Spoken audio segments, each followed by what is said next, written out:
Welcome, everyone. It is Angelo Robles. As you now know, Family Office TV, Family Office Masterclass, etc. It is great to be again doing a live broadcast. I like the pressure, I like the lights, and especially having a great guest. It makes my job easier because they do the heavy lifting because they're so awesome. And we absolutely encourage audience interaction. So please feel free to, in the DM and chat features, to float in with your questions. I have truly one of the luminaries in the community that I knew from among my first days when I launched many, many years ago, Family Office Association. To be familiar with his research and work and books is really foundational for anyone who wants to be of service to families, family businesses, and family offices. He really, truly is a treasure in the community. And the topic that we're going to talk about today is the subject of his latest book that he co authored. And that is going to be the title of our program today, Wealth 3.0, The Future of Family Wealth Advising. There it is. And that fine gentleman is the one and the only. Everyone, let's welcome Dr. Dennis Jaffe. Dennis, it's so great to see you. Well, so great to see you. We have a long history together and on this journey, so it's wonderful to be with you. Thank you. And I probably have done, I don't know, over the years, doing some level of podcasting for 5 or 6 years, probably 5 to 6 conversations with Dennis and with Dr. Jim Grubman. So those are always great. And probably at my programs over the years, probably also about 4 to 5, whether on in San Francisco with Family Office Association, in New York, in Greenwich, where we did a private session with a bunch of thought leaders back in 2016. But now, today is today. So, Wealth 3.0, the future of family wealth advising. There would be no 3.0 if there wasn't a 1.0 and a 2.0. So, let's give the audience some context how you define. Why don't we start with the origins of what was and how would you define Wealth 1.0? Well, first of all, what we're doing is Jim Grubman and Kristen Keffler and I, my co-authors, have been in the field for a long time. I was been part of the family business field since it started, and so kind of talking about 1.0, 2.0 is not a thing out there. It's really a way of looking at the evolution of a field. So before 1980, the early 1980s, the field of wealth management was basically that. It was a financial activity, and mostly for the ultra wealthy, where they managed investments, and the issue of what's the family or who's the family was not an issue. It was usually working with one person. And then in the 80s, a whole bunch of things started happening. One is young inheritors started to speak out and talk about some of the wounds, surprisingly, that they had through inheritance, and some of the struggles that they had to kind of find meaning and purpose in their lives. And they began to create networks. The professional world, a group of professionals from management, from law, from accounting, from insurance, and from academia, got together and noticed that no one had ever done any research or studying of family businesses. It was like they were studying businesses, but the fact that the family owned it was not there. So that they started, basically a field started, and I was at the early meetings when the group got together and said, let's start a field. And it's been extraordinarily successful now. Every business school teaches family business. There's thousands and thousands of research projects. There are groups, networks all over the world of family businesses getting together. And there's a real understanding that a family business is not just another kind of business. It's a really special thing. So that happened.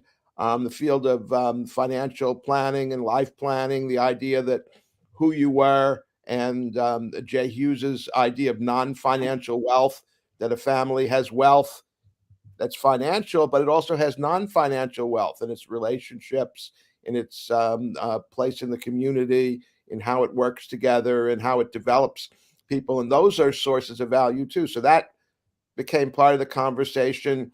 Family meetings started to happen. Families started to do things like create family constitutions and family governance.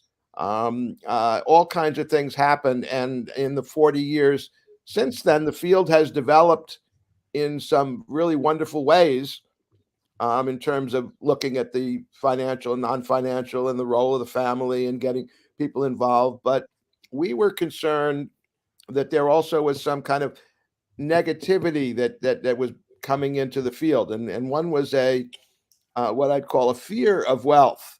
Family members would say, "Oh, I don't want to spoil my kids," and they would feel like the wealth is going to hurt their kid. Um, uh, Legal and financial advisors started to say, "You got to have a trust. You got to keep the money away from the family members because they'll lose it." And there's all kinds of fear-based messages going along in the field that I think was keeping family members from really feeling a sense of power, a sense of agency, a sense of engagement, and we felt that this was a real problem that needed to be addressed. And so, what we're seeing now is what we call 3.0, and it's not something that it's a thing. It's really something that we see happening, which is a rebirth of some of those original ideas, and a focus on the family in terms of families are doing some wonderful things, and we don't have to see wealth as toxic. We can see wealth as expansive and as empowering. It's really not the wealth that hurts or harms people, but how people use it. And so we're proposing this idea of 3.0 is an empowered, the idea of the collaboration among disciplines in the professional world, working with the family. It's active engagement of the family. It's building on the strengths and looking at the positive side of wealth and how wealth can be enhancing not just the lives of family members, but the future and what they do with it. And a really we see also that while the field has developed and there's many people doing it, there's some areas where the field has not developed. It has developed informally by internships and by mentoring, but it hasn't really developed a body of knowledge. It really hasn't developed good educational resources. There's no certification. There's no way that a young professional, it's difficult for a young professional to get into the field. And so the idea of Wealth 3.0 it's a statement of how we need to approach wealth in a more positive way, but it's also a call to action for advisors and for the field to, as we say, grow up a little bit, develop the some of the structures and some of the aspects that make it a really vital professional field, because the demand by families is growing more than the capacity of professionals to serve them. So we need to be ready to help families because it's more than a cottage industry right now. It's really a growing focus for advisory activities in the entire realm of wealth advising. Of course, in a moment, we're going to define the word wealth because I think that doesn't need definition. I'm going to dive into some questions about the 3.0 model, Right. but also for the audience's perspective, I have lots of other questions broadly around governance and the structures that Dennis is talking about for families and family offices. So stay tuned. And Dennis was really the anchor and a part of something that was truly amazing. Listen to this: 100-year study of families of success and family businesses. And imagine the insight from that. And I've interviewed Dennis on this before, but we'll spend some time in today's conversation going over that. And I believe you can't miss that as well. Dennis, I'm going to start because I know even though we're somewhat in a 3.0 model with the industry getting more attuned and getting more diverse in their knowledge and skill sets, when they hear the word wealth, there is the perception, and it's understandable, that they're going to think of money and finance. Now, we've learned from the work of JUs, yourself, and others that it's far more capitals of wealth than simply just financial. How would you define the word wealth? Well, I mean, of course, wealth is financial, and that's an aspect of it. But when we start to ask families what's important in their lives, we begin to see that this, if you think of wealth as the value that people have in their lives, there are sources of value that are not financial. For example, trusting, supportive relationships that produces value for everybody in the family. It's not measurable in the same way that wealth is. The social impact and the way in which the family is aligned on a purpose and making something happen, that's a source of value. Raising productive children who pursue things that they're excited about and do well in them and become excellent. Um, that is a wonderful thing to do for a family. And by the way, a productive person produces a lot of financial wealth. But the idea of seeing wealth as value, as not just finance, money is, as a theorist, the wonderful theorist Lynn Twist wrote about money. Money is really an energy and a capacity for doing things. And in that sense, uh, the wider definition of wealth is applicable. So having a lot of financial wealth doesn't really do anything. It's not really a thing. It's like what you can do with it and what it allows you to do and what kinds of possibilities there are in your life.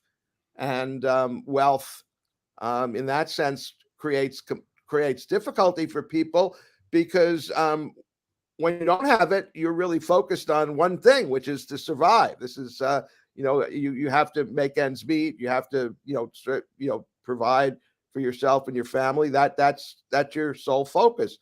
When you have a lot of wealth, you young people are growing up with wealth. They're all of a sudden they can do anything. The possibilities are limitless, and a lot of young people are saying, "Well, this is a little bit scary, a little bit anxiety provoking. How do I choose? How do I figure out what to do since I have so many options?" And so the field of wealth management is moving into looking at the next generation and saying, it's not that wealth is bad for you, but it's that you can really get overwhelmed by the number of choices that you have to make. And people that have wealth need a lot of support and help in terms of making good decisions, um, avoiding self-destructive patterns, finding a positive reason for doing something, sticking with something when the things get hard. All of those things are things that the next generation has to learn in terms of dealing with wealth. There also is, we could argue, the wealth of opportunity, the wealth of knowledge, the wealth of internal character and focus with legacy of the family. But I go Right. back a little bit to the one of knowledge, the opportunity for, I would say, to provide for even scarce resources, the opportunity that knowledge could provide. Imagine having the opportunity for mentorship under the wing of a Bill Gates and Elon Musk, a member of the Rockefeller family. Imagine the learning opportunities, the connectivity. So I asked a guest this on Saturday. It was meant to be a little tongue in cheek. Would you rather, starting from nothing, have $5 million, or a young one in today's world have 5 million legit, real, quote unquote, social media followers? Now, someone in our age bracket, we could probably care less about the social media followers. But if you tell me that I'm going to have the collective knowledge and connectivity and network with the most amazing, influential, powerful people who provide value in society. To me, it's just me, that's worth more than 5 million. I believe that I would be able to create quote unquote financial wealth from the other capacities of wealth if I'm willing to absorb it and be the sponge and the opportunity in terms of to execute. And at the end of the day, the character that I produce in my children and the legacy that I leave is more valuable to me than quote unquote solely and only financial wealth. But pardon my little sequelatory there, but I Well, felt it's I interesting, needed just to an add. interesting kind of response to your soliloquy. It's interesting to say how that social media, kind of influence and wealth are similar, because both of them have a lot of capacity and possibility. But if you have a million social media followers, that doesn't really do anything for you. You still have to figure out what it's for and what you want to do with it. Do you want to entertain them? Do you want to titillate them? Do you want to make them give you money? Do you want to educate them and help them live better lives? What is your, what is the purpose of these followers? Is the same kind of question as you say, I have great wealth. What is the purpose of it? What do I want it to do? And in each of those things, you have a lot of capacity, but your thing is now to focus yourself and figure out what to do with it. And that's what we do with families, and that's what we do with mentoring young people and next generation. These are all the things about how to make your way in a sea of opportunity and promise. From some of the work that I've done, I've learned a little bit about emphasizing to the family the value of preparing. And that's the key word, of preparing more than the word protecting. And I love to mitigate risk. I think there's a ton of risk out there. And I think the opportunity to protect is important. But I think better than protecting, because I feel I'm doing the heavy lifting, is to prepare the family, especially the rising generation, to effectively to think for themselves and to, as you and Matt Wesley and Jay talk about, build capacity and capability internally within the family. Would you agree that preparation is far more Yeah, well, see, important than an preparation, outside but provider a lot of preparing? people confuse preparation with with controlling, and they think of and this is a problem where when you prepare somebody for something, you prepare them, but you have no control over what they do with it or how they use it. So you can, teach a person, a skill, but their freedom is that they can use it in any way. And so the challenge in some next generation families is that they want to prepare the family, but the idea of preparing is sometimes a very narrow bubble. The older generation is kind of used to doing things in a certain way, and they say, "Aha, we want to prepare you." And what that means is we want you to follow the pattern that we've set, that we found successful for us, not to find the pattern that works for you. So I've worked with families where um, the next generation people start to do things, and it's like, well, wait a minute. In family discussions, they start to suggest new ideas. They start to propose differences that the older generation feels are critical of them, like saying, "Well, we should be, doing kind of social responsibility or having environmental policy in our business." And the older generation mistakenly says, "Oh, you're criticizing me for not doing this for all these years," the truth is, no, we're just saying we're concerned about this, and we would feel more comfortable if we were using our resources with an eye toward preserving the future.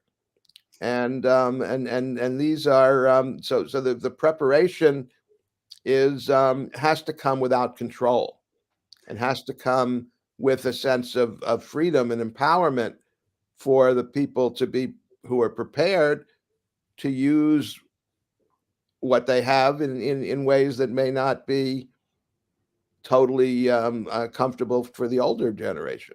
Yeah, stifling would be a word that I would perhaps define in that scenario, which Mhm. is why, as I led into my sequelatory, I did mention inevitably it's the capability and capacity to think for oneself. Right. However, the ability to communicate, and just because you thought we communicated, there could be the fallacy of the perception, depending on the other party, that we actually really communicated. How could you be sure? I do agree that the elders, if we could call it that, would benefit from listening to, let's call it the rising generation, to have them more involved in governance and decision making, but standing up for the OGs, a little bit of the old timers, because basically I'm one of them. I'd like to hope that we'd have a little bit to impart. And the young ones, just because they may be better educated, just because they may be better in technology, and yes, those are very important things, doesn't mean that they have all the answers. They think they do because when we're young, Well, we're brash and we're full of confidence. it's a two-way street. So there's Yes. arrogance in both generations. In some ways, and arrogance is a way of closing off and saying my way is better than your way. And in families, this comes across when some people say, "Well, we're not communicating," and you say, "What do you mean by communicating?" And they say, "Well, I'm telling him what to do, and he's not listening to me." Well, that's a very interesting definition of communication. He's saying that you're not doing what I want, and in families, what communication is it has to involve a respect for these are my ideas, these are things that I'm concerned about, but you are another person. You may be my elder, you may be my child, you may be, but the idea is that the families have to have an exchange, and an exchange means it's not equal power, it's not total democracy, but a respectful listening and consideration of the ideas of each generation. And the younger generation can't expect to be given the keys to the kingdom and have total freedom to do anything they want from the time that they're um, in college. And the older generation has to understand that they've spent all this money to educate their kids, and they've sent them to different countries, and they've learned from gone to MBA programs and educational programs.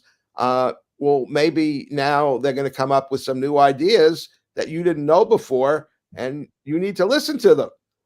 And you invest in the next generation, the human capital, and then when they start to bring their human capital to bear on the things that you do, you've got to be willing to listen. Absolutely. And that leads me to a couple of questions before we segue to the 100-year quote unquote family study on more so on Wealth 3.0. You mentioned before having a positive approach to wealth based on the strengths, and I Mhm. believe, I guess I would argue, the resilience of the family. That sounds a little lofty. What does it mean in reality? Well, here's a way. So people come to you as an advisor, and they come with anxiety, and so they bring you. They're anxious. They're concerned about something. So they come, and what happens is you get a lot of negative messages. You get a lot of things like, oh, the most common one that I think advisors hear is oh, I have all this wealth that I've created, and I don't want to spoil my children. Or they say, well, how do we and that's the idea of, if you say, well, the way to not spoil your children is to keep them from getting control of the wealth and making decisions. um that's an example of negativity, of working by fear. You're anxious about your wealth, and so you control and limit your kids' power, and you don't trust them.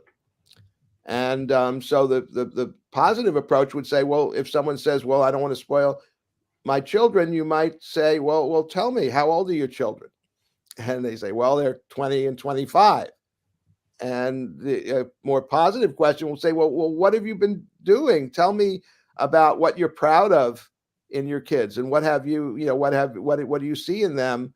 And they begin to talk about all the wonderful things kids have done and all the things that they see, and so they begin to have a positive conversation. It's really, I don't see how, if you've raised your kid and they're 25, A, you're not going to teach them much more, and B, if they haven't learned something about the kinds of values and behavior that you respect, there's not much chance they're going to have a personality transplant at 25 and become a different person. Related a little bit to what you just said is, and I've written about this, that the character of the principal and the rising generations within the family, not their reputation, ultimately determines the fate, success, and failure of the family. Now, yes, I'm simplifying that a little bit too much, but I am emphasizing the importance of character. Is character inherent or is it taught? Well, it's both. It's both. I think that character is is kind of misplaced, because you think of it as something that's inside the person.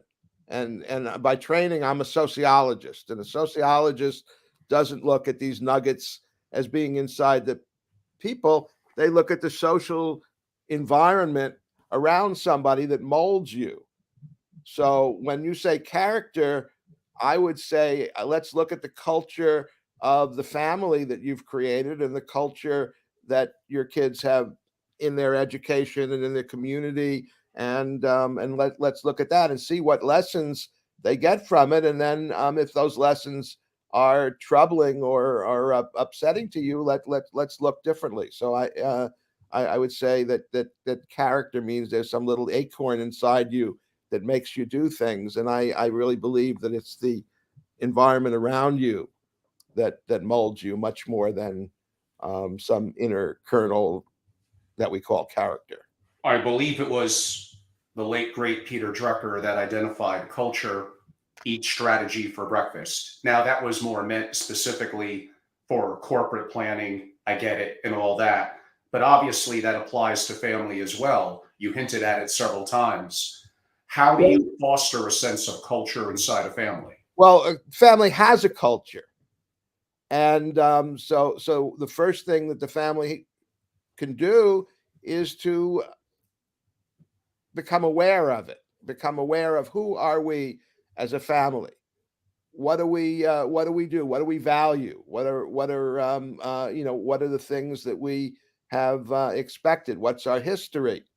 And so I think that becoming that culture is the water that we swim in, and it's the environment that shapes us. And awareness is the first stage of learning about what it is.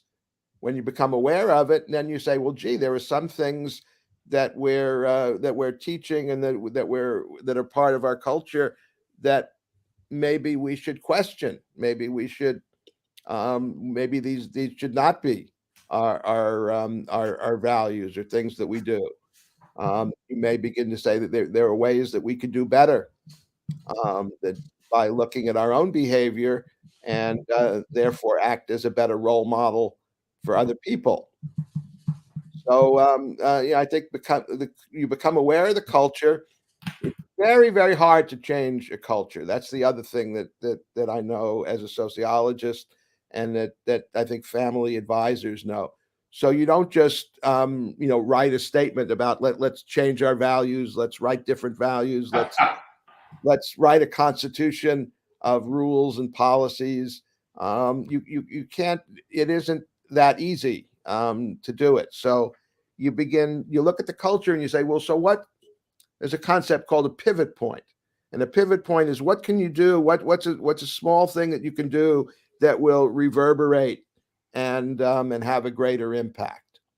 So, for example, a good pivot point in a family is when the family says, well, we're going to get together every month, and we're going to have a discussion of what's important, what's happening, how we're doing, how we what could we be doing better, and just that is an example of a culture change to say let's get together and discuss things, and it's a pivot point because that family discussion leads ripples in all sorts of ways. When you begin to talk about it, first of all, you overcome some of the reluctance that people have to bring up tough issues. You have family members talking about things that are upsetting and that they would avoid or talk to their friends about, but never talk directly about. You have people feeling like they have a place in the family where they're respected. They have their opinions matter.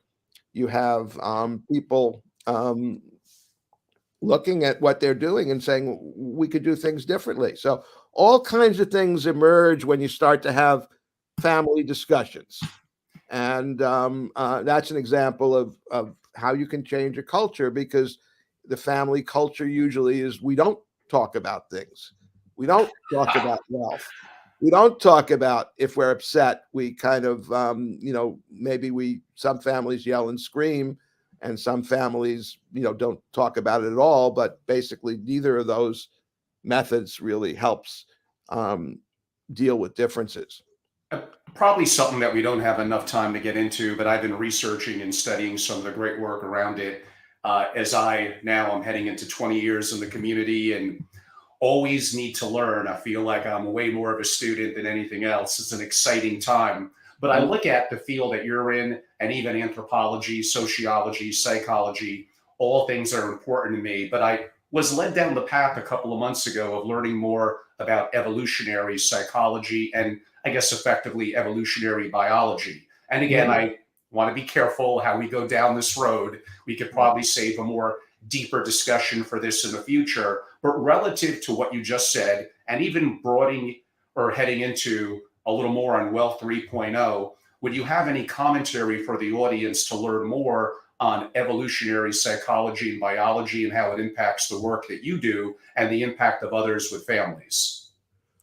Well, it's evolutionary biology and things is wonderful, but to say we can learn from all these other examples, we can learn from nature, we can learn from living things generally. That's a wonderful message, but the other side of it is it becomes very deterministic, and Hmm. it doesn't leave a lot of room for change. So I love reading those things and understanding the kind of natural rhythms, and really finding out how nature works.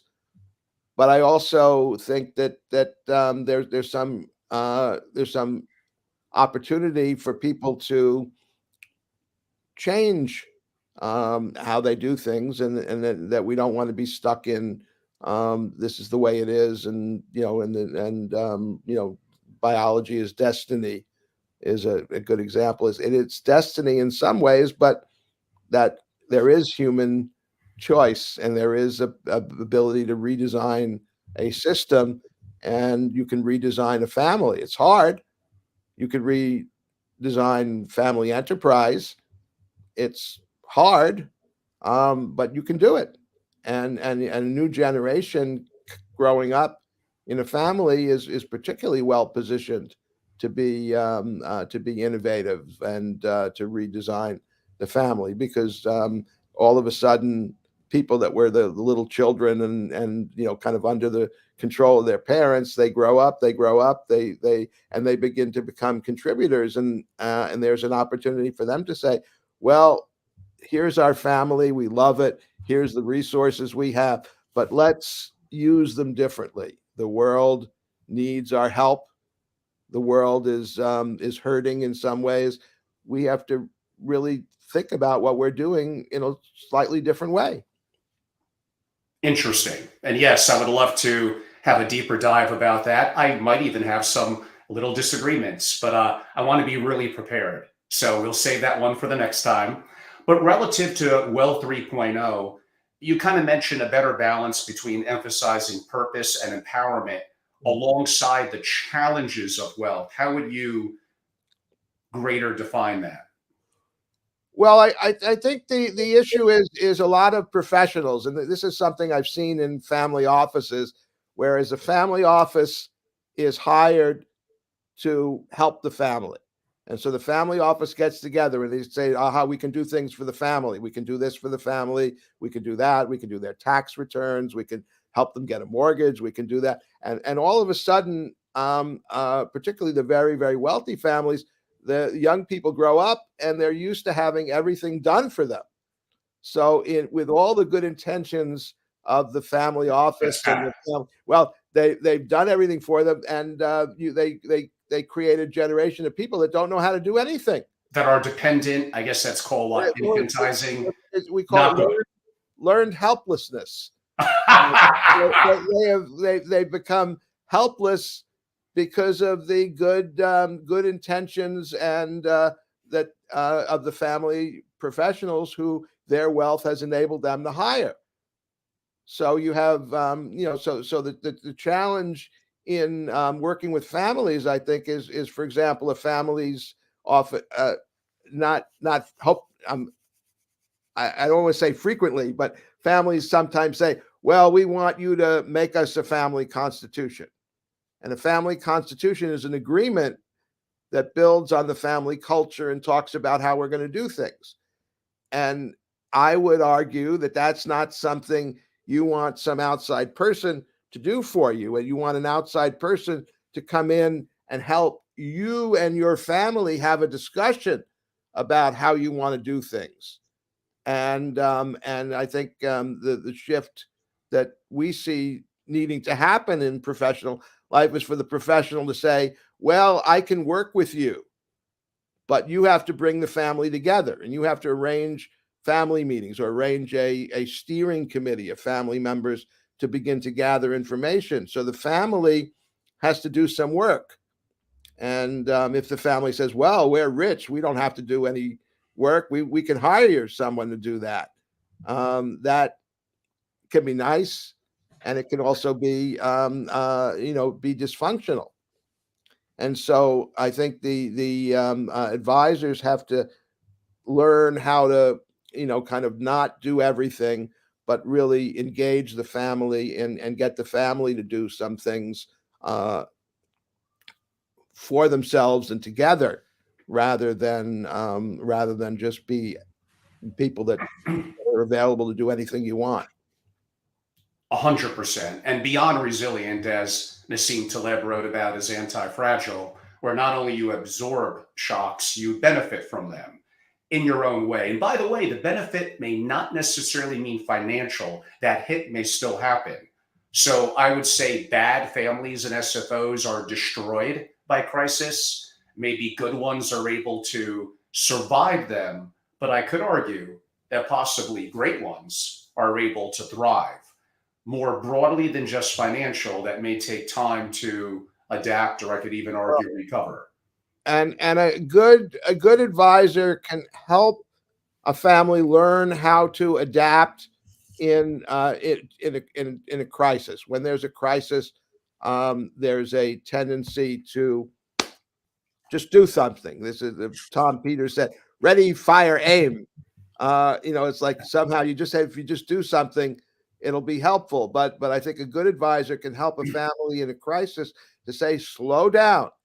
It's really tough right now, but let's step back and think about the most thoughtful thing we can do, the most effective way to do it. Let's not just do something. Set up a trust. Do this. Sell this asset. Buy this. It's like you have to kind of think a little bit about what do we want to achieve? What is this for? What is what's happening to us in this crisis when you lose a loved one, for example. You don't want to take action right after the person is gone. You want to step back. You want to mourn. You want Mhm. to look at look at where things are, and then begin to see, well, what's reasonable. Where do we want to go? And the advisor can help you navigate crisis sometimes by stopping you as well as telling you rather than telling you what to do. For sure. And one of our viewers in, Brian Kennedy, thank you for your kind words, Brian, of the Kennedy Legacy Group Global. I appreciate you enjoying the discussion.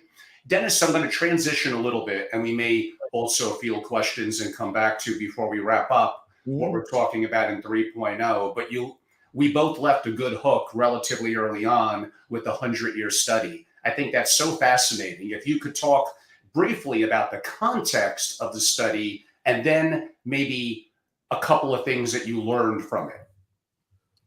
Well, so as a researcher, you could do surveys, and what a survey will tell you is what is the average person doing, or what are most people doing.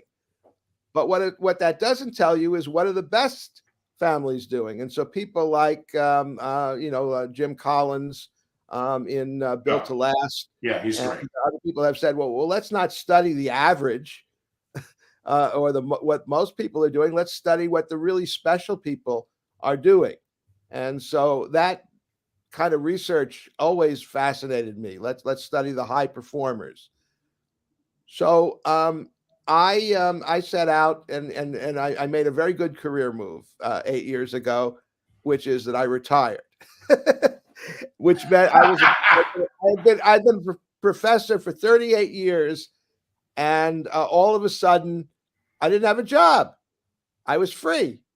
And so I asked myself, this is an example of abundance. Now I was free. I was not in financial need. I could do anything I wanted. So I had to say, what do I want to do? And so what I wanted to do is to do something for the field. And what wanted to do is to, first of all, I wanted to look outside the US and say, is what we're doing in the US, that's not really the gospel for the rest of the world. Let's see what other people are doing in the world. Let's look at the successful businesses all over the world and find out what they're doing in order to be successful. So I adopted a couple of very simple criteria to identify who are the great families to study. That they would be families that had a large business, and the average business family net worth in my study was close to $1 billion. Wow. I they had moved beyond beyond the third generation in terms of control and ownership. So it was like the third and fourth generation, where the people, the founders, were mostly deceased, and they were not just a successful business, but they were also they had a shared identity as a family. Because if they didn't have a shared identity as a family, then they'd just be investors that happen to be related. They weren't really a family enterprise. And I looked at the evolution, looked at these families, and interviewed an older member and a younger generation member in each of those families at length, and asked them not just about what they were doing, but how they had come to do that, what they had done over the generations, how they had evolved. And for example, while most of them started as a family business, about half of them by the third generation had sold the family business and moved into becoming a family office, shared investments. Um, uh, and I asked them to look back what they did in the first and second generations. So these 100 families, I in the book borrowed from your grandchildren, I just tell the stories and the common themes in these families. Because what was amazing to me is I started out with the idea that I was going to write about the different regions of the world and how each family business, each culture was different. And it ended up, as I did my interviews, that there were more similarities than that. I was surprised. There was more similarities around the world than differences, and I ended up changing my focus from being the differences to being what do these families have in common, because the commonalities were very pronounced. So you may ask, what are What these? are they? Well, the first one is that by even they had created wealth there was a second decision and choice that these families made, and it was in this maybe second or third generation. The family made a decision that we want to create a great family. We want to use our wealth to create a great family. Not we're not investing in creating a great family so we can make more money. We made money. We're continuing to make money, but that's not our main focus anymore because we've been so successful. We're going to create a great family, and so they invest in the family. These families create a family culture and transmit it across generations by being engaged across generations. They know each other. They spend time together. They have regular family meetings. They do things together. They learn together. They share ideas. So they're highly engaged across generations. They invest in developing the new generation. They have um, uh, expectations that value education. They travel. They are encouraged to learn and to to explore the world. So they do this, and there's a deep sense in the second and third generation that grow up of the responsibility of wealth. And they say, well, gee, we have this wealth. We have more than most everybody in the world. We could feel guilty. And some people do feel guilty, but then they begin to say, well, maybe the way to deal with our guilt is not to beat ourselves up, is to do something thoughtful and responsible with our wealth. We're going to build a foundation.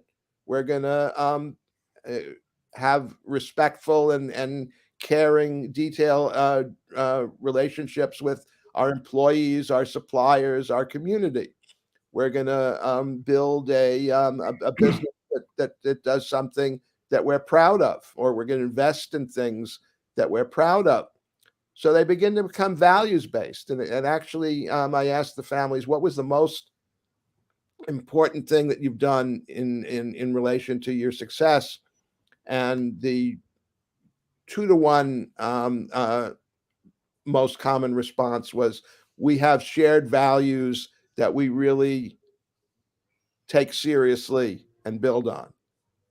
So these great families were not just businesses, they were great families. They created this family culture, and they evolved. The businesses evolved. Family members. Some family members left the family and said, we want to be related, but we don't want to be in business with you." And they had an exit policy. The families created governance. They created what I call 2 pillars. They created not just business governance and owners councils and boards of directors and things like that, but they also created a family governance to deal with the family non-financial wealth. And they developed basically a dual governance system of the business governance and the family governance. They went from having one leader, which is the way it is in the first generation, to creating a culture that collaborated across generations and had many leaders in the second and third generation. There wasn't one leader in the second generation. There was a leader in creating the family organization. There was a leader in the business. There was a leader in the family foundation. There was someone who um, helped the family find new investments for its wealth. There were people that were involved in family service activities. There were people that were active in education and helping the next generation. So they moved to collaborative leadership rather than one person being. So these were all the themes that I Yeah, learned from these common families, traits. and they were very, very, very pronounced, very, very clear that these were the things that families did to be successful. And it wasn't about wealth strategy. Of course not. It never is. The greatest threat, do you agree, Dennis? The greatest threat to families effectively is the family. Well, if they're not a family, what's going to happen is they're going to fragment, and everybody's going to go their own way, and that's not evil, and that's not bad. Some people say, you know what, we're so different. We've made wealth, but really, the best thing that we can do is give each person their share, and let everybody go in their own direction. And we can get together for holidays, and we can love each other, but we don't have to be business partners. And a lot of families do that. And in the early days of the field, people would say that's a failure. And I would argue, what's a failure about it? Is my parents made some money, and they did it. They gave it to their kids, and each of the kids, went off in a different direction. And I wouldn't say our family was a failure. Uh, my parents had a business, and nobody wanted to go into it because they worked too hard. Yeah, God forbid the young ones see that And and it want to do wasn't and it wasn't what we wanted to do. So, it's like, so they sold it. that. They found somebody who was the right, what we call him, the good son. He was the person that they found that wanted to run the business and wanted to do things, and he took over the business and bought it from them, and we all shared in the proceeds. But we didn't fail. We just didn't have the glue to stay together. We didn't really have a shared purpose. Yeah, what some would define as family continuity and the definition of that and the importance of that to, well, it's more than the wealth creator, because if the heirs of the rising generation don't buy in their own way, then I guess the wealth holder or creator's perspective on generational family continuity, uh, it's not going to hold up. And that's not the goal of that should not be your goal in life, to keep the family together. The natural forces of the family are for people to go in their own directions. And so, in a way, I see a family business is fighting entropy, is keeping people from going their own way, and keeping people from becoming independent. And so it has to be handled. It's really a difficult thing to do, to create a multi-generational family, because after the third generation, these families had 30, 50, 100, 200 family members. And if they want to keep them together, just having an annual family meeting costs a fortune, let alone finding things that they agree on and creating common policies. It's a lot of work. But Um, but you gave some insight to the 100-year study of what could arguably break the shirt sleeves to shirt sleeves in three generations. And a lot of that did appear to be a shared culture and purpose and working and listening, communicating and being together. Right, but shirt sleeves to shirt sleeves is something that happens to some families, but most families, the next generation does not become penniless. They make more or less money.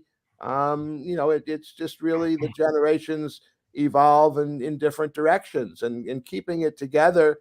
You need a very strong business. You need a very strong sense of values. You need people that have the right skills.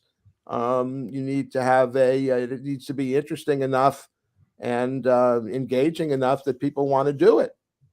And the technology, the world may change. You may have a wonderful product, and somebody invents something else, and your family, may not be able to sustain the business forever, not because you don't agree, and not because you don't care about it, but because nothing lasts forever.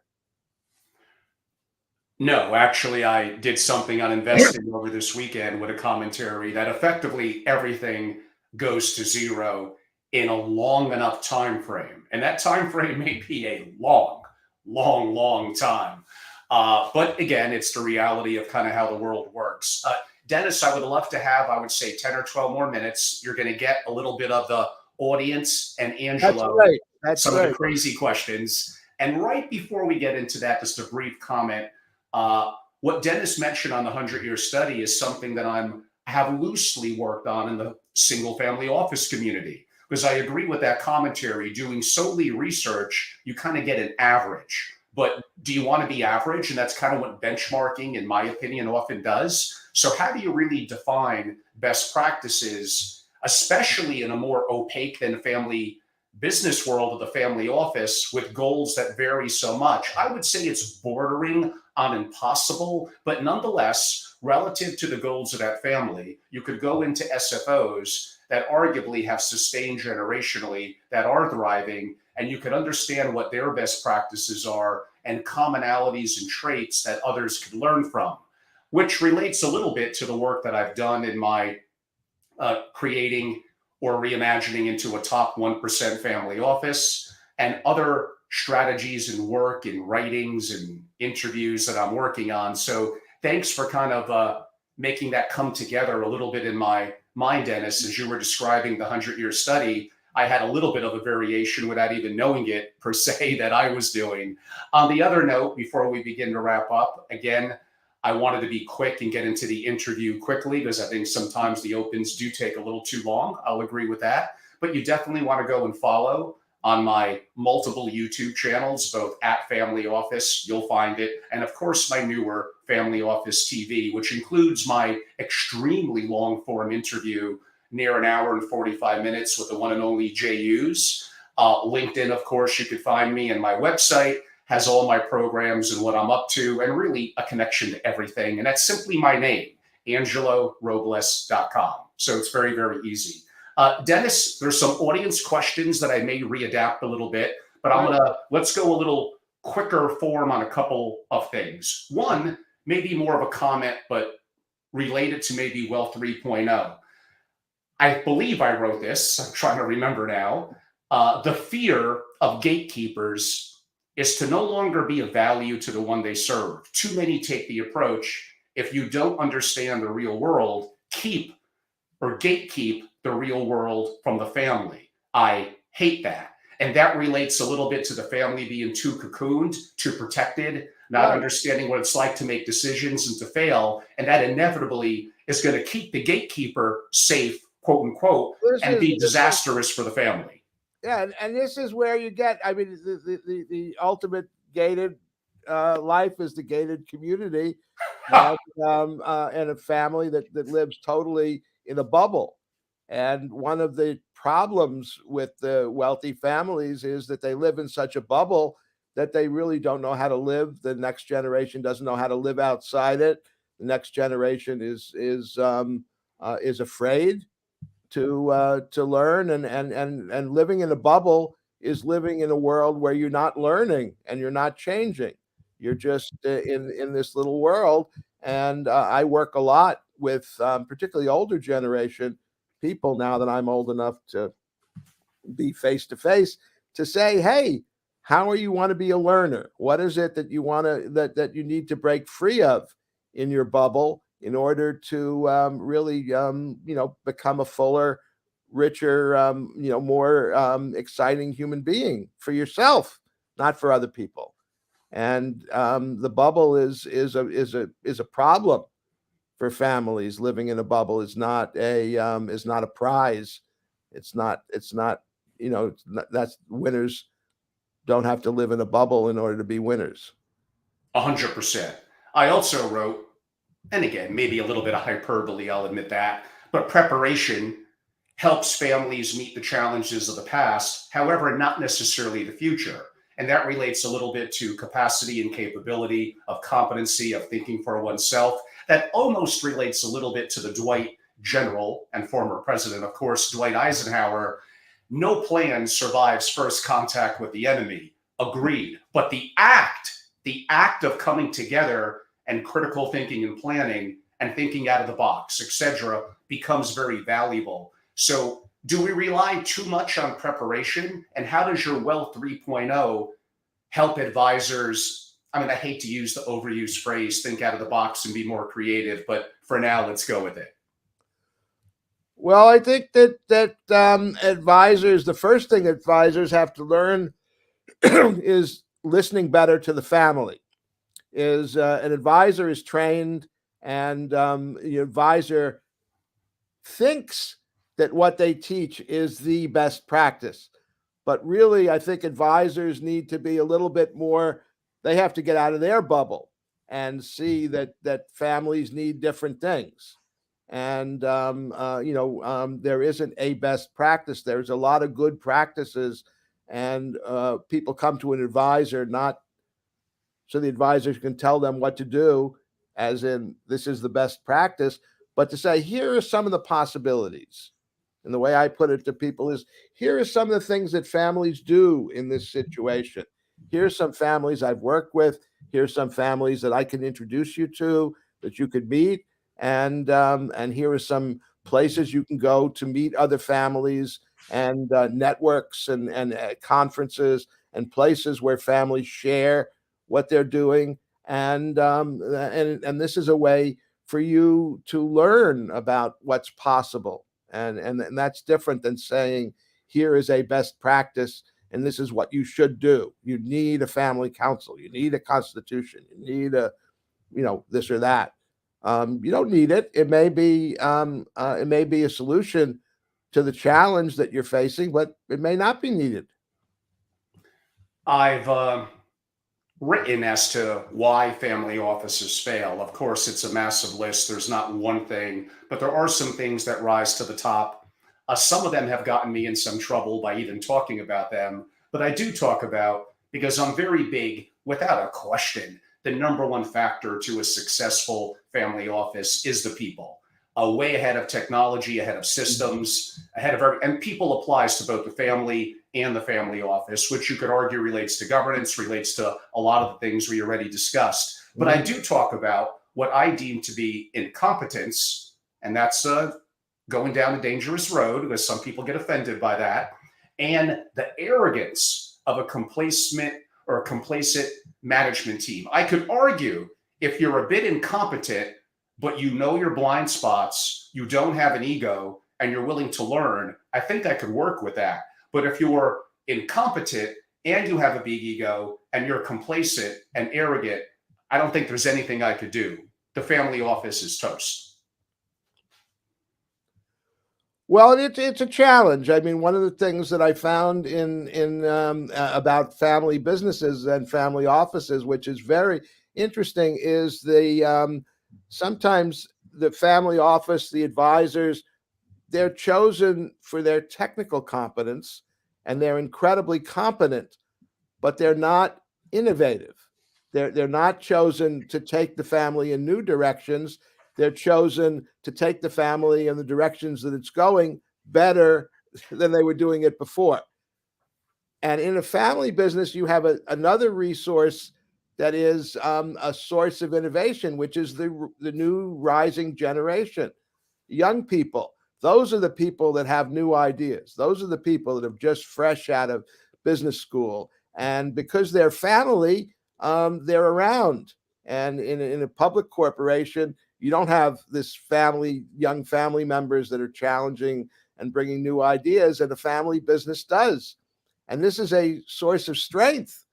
These new young people with new ideas and innovations. This is how families develop and change. The families. Here's an interesting thing I learned. I asked the families, what was the most important change that happened in the history of your family, and where did it come from? 2/3 of the important changes that they reported came from members of the younger generation who had gone out, who had learned, who had been in conferences, had friends, knew other families. However they got it, they had new ideas that they brought to the family that really helped the family move in new directions that really were positive and had wonderful results. And So I'm look, innovation comes from the young people, and there aren't a group of young people waiting in the wings in a public corporation, and that's to their to their misfortune. and They, often a family office as well.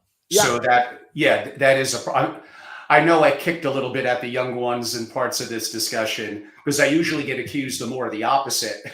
So I changed directions a little bit today. The reality is both elders with experience and coolness and calm under pressure have something to teach the younger ones, but the they younger do, they ones do. But the younger have a ones, lot to with teach as their well, for sure. impulsiveness and eagerness to go out and do things have something to teach. The elders, with their wisdom, have something to teach. The professional advisors in the family office have something to teach. And the challenge is for these three groups to work together and not be fighting each other, but really be synergizing. And that's really hard. It's easy to say, it's hard to do. Very. I'm looking at some of the chat features. Paul Glass, thank you for your kind comment. A couple of what's only defined as LinkedIn users. One of them very kind. Yes, mainly Dennis has so much to teach many billionaires, millionaires, and people of wealth within the family. And the honest answer is, utilizing someone of read his books. He's a great resource and someone of tremendous value. There was an interesting question that came in. Dennis, I don't think it's overly applicable, but I may try to tweak it a little bit.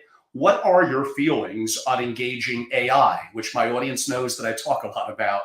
And you are in the greater Bay Area to guide and answer questions before and after a family crisis. My comment on that, very brief, and I've spoken about this before. I actually do think things are developing rapidly with AI, rapidly.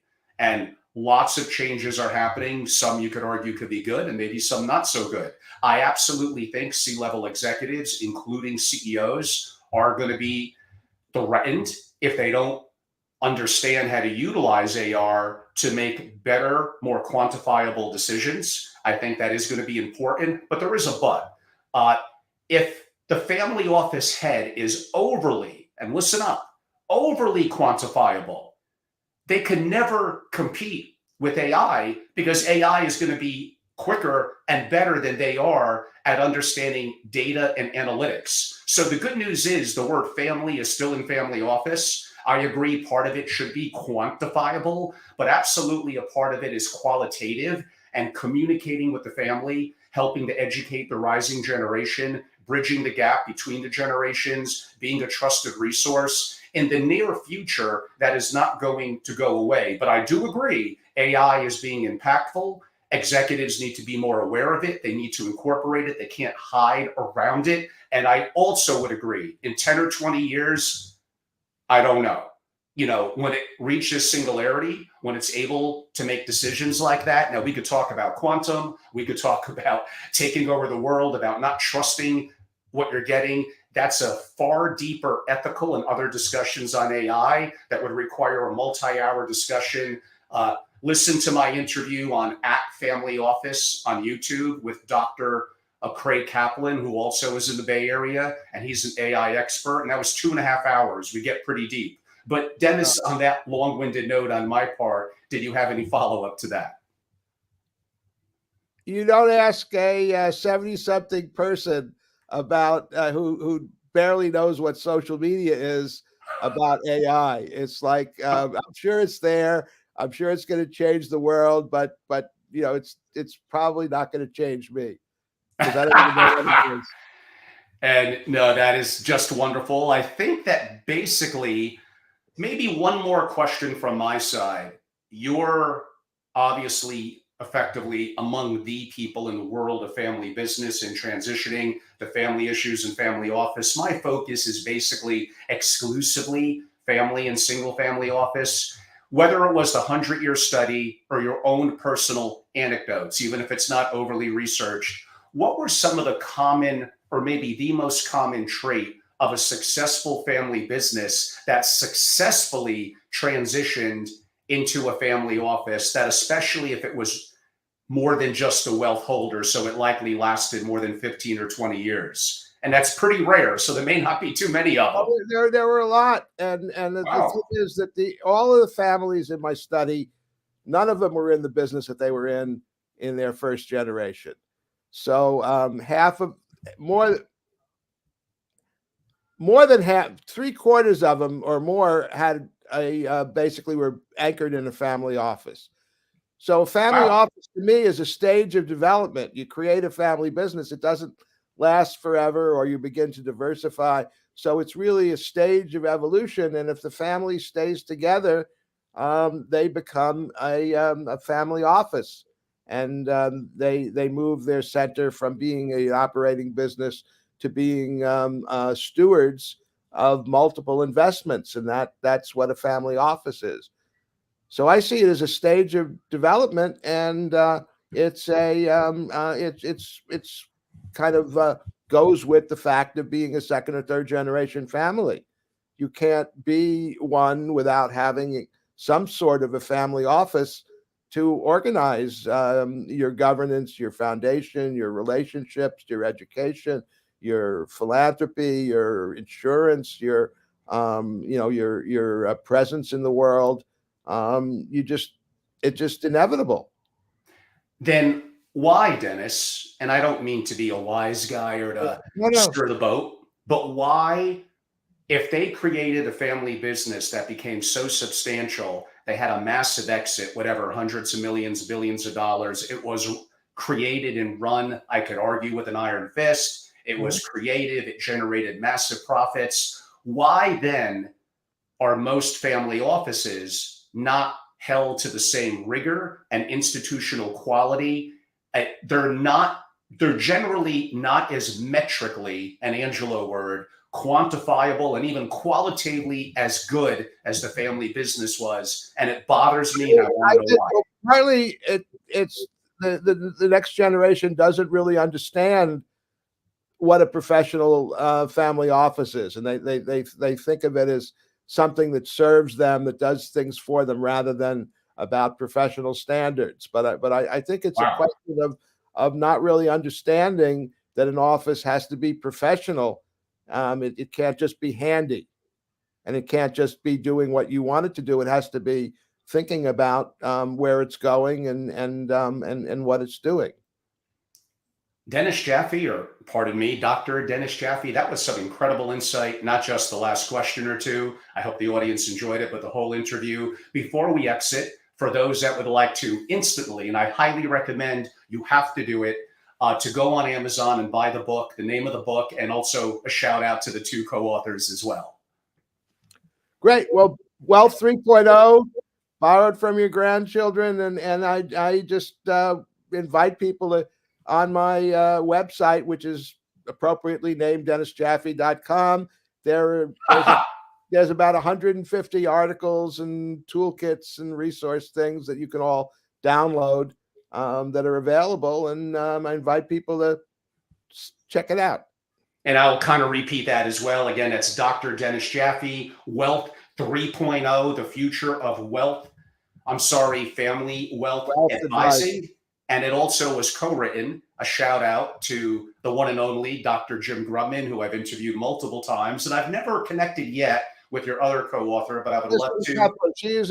She's a next generation Wow. person. She's a chief learning officer for a multiple family office, and she's a wonderful, creative person, younger person in the field.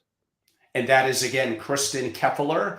And when you mention the word chief learning officer, I just lit up, because I can't tell, my audience would know if they watch all my lives, of course, that the two most important positions to have a successful single family office are to have a chief learning officer. I think is critical. The biggest threat to the family is the family. To have someone dedicated to capacity and capability, to competence within the family and the rising generation is more important, I think, than arguably. So I think it's debatable. Any other position. The other one, as people are the most valuable resource in the family office, and they're not, as we described, often as rigorous or institutional as they could be. And the issues of why family offices fail is you need to have the right people. How you can help get the right people is not some, what I call HR crap. Pardon my words. I know LinkedIn doesn't like the, when I trend down that direction a little bit. I can let it rip on Rumble and some of the other stuff. But you want to have a people officer who is obsessed. I actually like the word obsessed, who is obsessed with greatness in their pride of their work and in your family in the family office, and works with you, the family in the family office, to have amazing people who are properly paid and incentivized and treated fairly. If you want to have great people, they have options. It's a rule of supply and demand. Actually, I wouldn't want someone who isn't in demand. I want someone that maybe whatever corporations and other family offices want. And I'm going to have to treat them right. And it's going to be a mutually beneficial relationship that's valuable. Those are among the two most important things, in my opinion, to have inside a family office, and could help solve the issue of why so many family offices, again, I know not mathematically accurate, are really not that great and not lasting generationally. And that's a big, big problem. Mhm. Dennis, what is the website for you for those that would like to check out those 150 articles? DennisJaffe.com. Perfect. That is easy. And I'm also easy because we have, I guess, quasi unique names. Yeah. I am simply Angelo Robles, ROBLES.com. Follow me on social media, go to my website, reach out. We have amazing masterclasses, consultative services, Right. and other kind of secret stuff, but you got to book a call and reach out. I look forward to that. Thank you all so much. And Dr. Thank Jaffe, you, Angelo. Thank you, thank you. everybody. My pleasure. Bye-bye. Bye.